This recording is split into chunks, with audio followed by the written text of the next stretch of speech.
Следното прашање ми е до директорот на АВМУ, Зоран Трајчевски. Не знам дали сте се уште директор, веројатно сте. Бидејќи и таму имаше некои промени, јас од кога памтам за вас сте директор. Веројатно и премиерот Мицкоски ќе ви позавиди на толку мандати. Од дете која бевме, вие сте директор на АВМУ.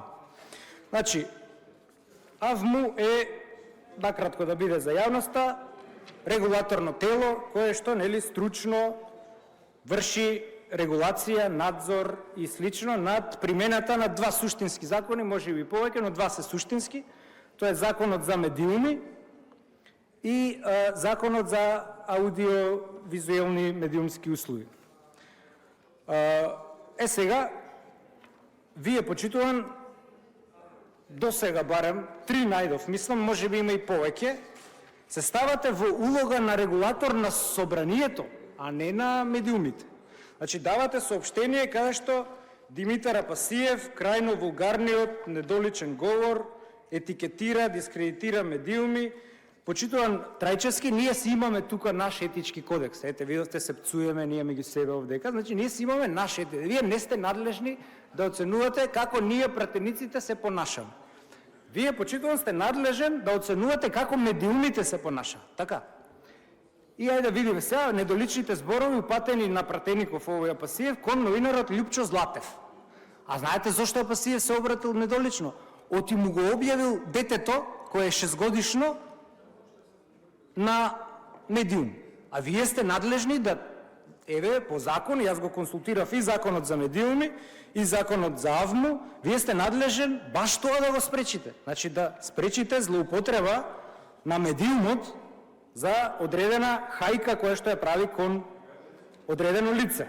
Сега, целите на законот се утврдени во членот 2 и вели промовира слобода на изразување, развој на медиумска писменост, јавен радиодифузен, за тоа ќе ве прашам друг пат. Сега ќе ве прашам за приватни, овие 5 терестријални што се телевизии.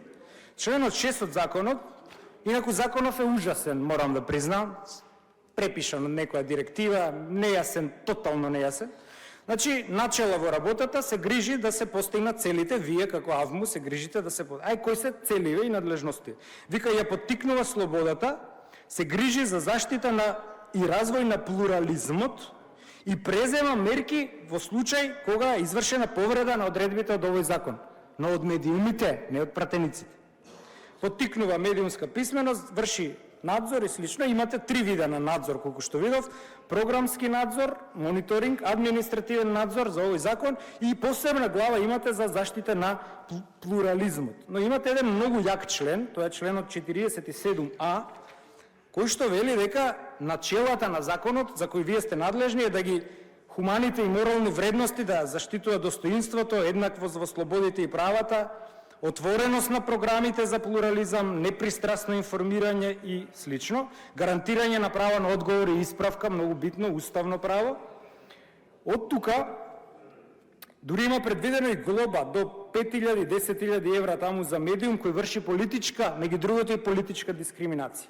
Па сега прашањето до вас, почитуван Трајчевски, ми е дали не приметувате вие дека една парламентарна партија со пратеничка група, во случајов Левица, од изборите до сега не е повикана во ниту еден национален медиум за кој што вие го контролирате, каде што по закон тие се должни да дадат плурализам на мислења и имате абсурдни ситуации. Се зборува за интерпелацијата на Левица, ама таму зборуваат знам и ДПМН и СДС, ама не зборува Левица.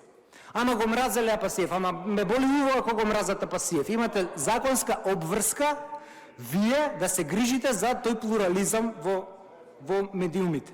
Па од тука прашањето ми е дали преку овие надзори кои вие ги правите и мониторинзи сте приметиле дека има политичка дискриминација во случајот со Левица. Ви благодарам.